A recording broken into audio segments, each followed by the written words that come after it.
Now, an alleged hitman accused of killing 4 people in a wild plot involving stolen government money.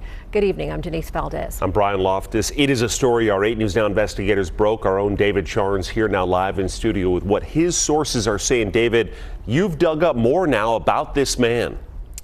And Brian, we've learned this alleged serial killer tracked his victims with GPS, taking photos, sending them to the man who ordered these hits. And police had stopped that same man hours after what detectives say was his final hit.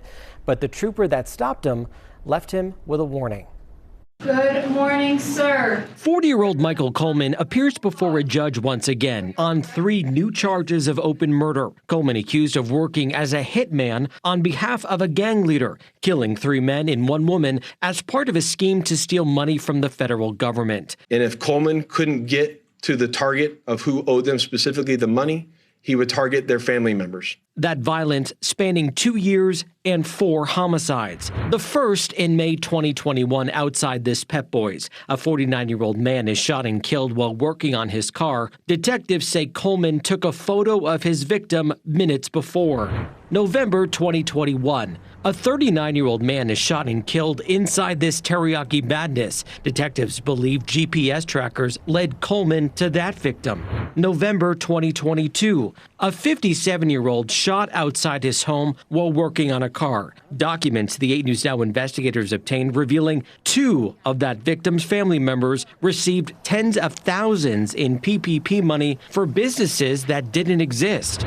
February 2023, a 48-year-old woman is killed outside her home. Detectives believe Coleman waited in a car until she arrived, killing her with a ghost gun. Metro Police tracking Coleman to that murder because a trooper in Arizona stopped him in a similar car 12 hours after the shooting. But Coleman wasn't a suspect at that point, and the trooper let him off with a warning. Justice Squad 3, 8:30 a.m. Coleman previously served 12 years in federal prison for shooting a man in North Las Vegas. That man survived. In a letter he wrote to a judge before sentencing, Coleman asked for leniency and apologized to the community, saying, "The worst mistake of my life is or was becoming associated and involved in a gang."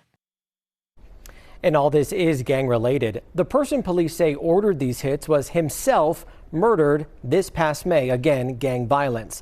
We've also learned he could face even more charges in some other unsolved shootings.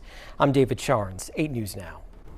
Well, David, that judge not addressing bail today because Coleman was already in jail awaiting trial on that first initial murder charge from last year. He also declined our request to tell us his side of the story from jail.